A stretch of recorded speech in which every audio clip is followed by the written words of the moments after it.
اسلام نے خلق خدا سے پیار کرنے کا درس دیا ہے، محبت بانٹنے کی، محبت کی خوشبو پھیلانے کی تلقین کی ہے۔ ہمارا دین ہمیں نفرت نہیں سکھاتا، ہمیں پیار سکھاتا ہے۔ کسی کو پتھر ماریں، کس کو پتھر ماریں ناصر کون پرایا ہے، دل کے شیش محل میں ایک ایک چہرہ اپنا لگتا ہے۔ رسول کریم صلی اللہ علیہ وسلم نے ارشاد فرمایا، جو لوگوں پر رحم نہیں کرتا اللہ اس پر رحم نہیں کرتے۔ کوئی اگر چاہے کہ مجھ پر رحم کیا جائے تو وہ لوگوں پر رحم کرے۔ ہمارے ایک بزرگ تھے، انہیں جب غصہ آتا تو فوراً معاف کر دیتے۔ ایک دن فرمانے لگے، میں اس لیے معاف کر دیتا ہوں تاکہ اللہ مجھے معاف کر دے۔ تو جو لوگوں پر رحم نہیں کرتا اللہ اس پر رحم نہیں کرے گا۔ اس لیے مخلوق خدا پر رحم کیا جائے، مخلوق خدا پر رحم کیا جائے۔ وہ خاتون جس نے کتے کو پانی پلایا، روایات میں آتا ہے کہ ایک عورت جس کا کردار اچھا نہیں تھا، وہ گزر رہی تھی راستے میں، اس نے دیکھا کہ کنویں کے ارد گرد کتا گھوم رہا ہے، چکر لگا رہا ہے اور پانی بہت نیچے ہے۔ یہ سمجھ گئی کہ یہ کتا پیاس کا مارا ہوا ہے، یہ کتا پیاس کا مارا ہوا ہے، اس لیے ادھر ادھر گھوم رہا ہے، پانی کی تلاش میں ہے۔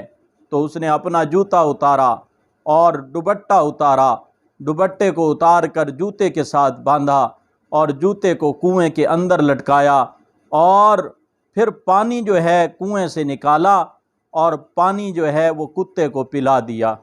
اس کی زندگی تو عیبوں سے بھری تھی، گناہوں سے بھری تھی، لیکن کتے سے رحم کرنے کے اس عمل پر صلے میں اللہ نے اسے جنت عطا فرما دی، اللہ نے اسے جنت عطا فرما دی۔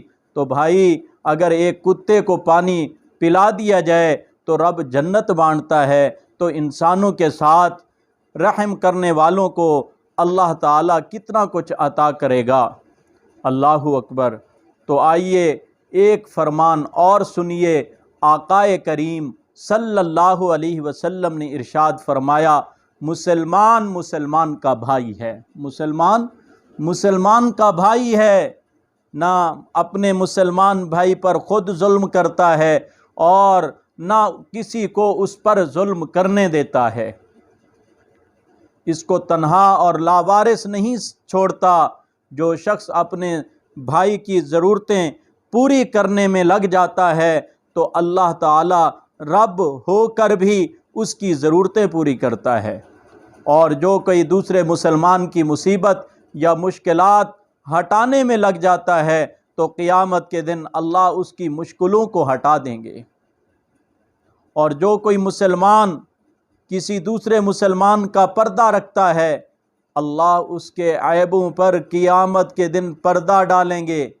اگر کسی کا عیب دیکھو تو اس کو افشا مت کیا کرو، افشا کرنے کی کوشش بھی نہ کیا کرو، بلکہ اگر کسی کا راز معلوم ہو تو اس پر پردہ ڈالا کرو۔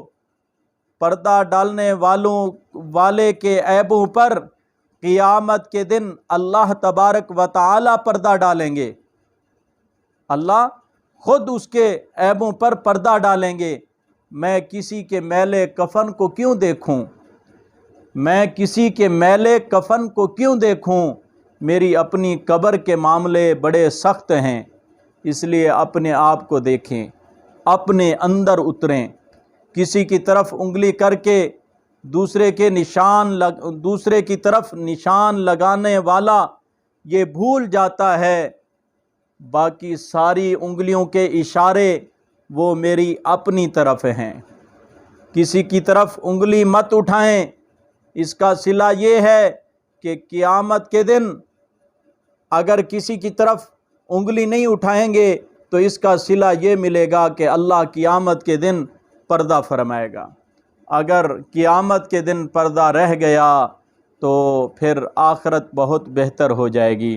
ہر مسلمان کے لیے دوسرے مسلمان کا مال اور اس کی عزت اور اس کا خون حرام ہے، اور ہر مسلمان کے لیے دوسرے مسلمان کے مال کی، عزت کی، آبرو کی، گھر کی چار دیواری کی حفاظت کرنا ضروری ہے۔ اس حدیث کے اندر اپنے اور دوسروں کے لیے محبت کا درس دیا گیا ہے کہ محبت کو بانٹو، محبت کو اپناؤ، محبت کی طرف آؤ، محبت سے سب کچھ ملے۔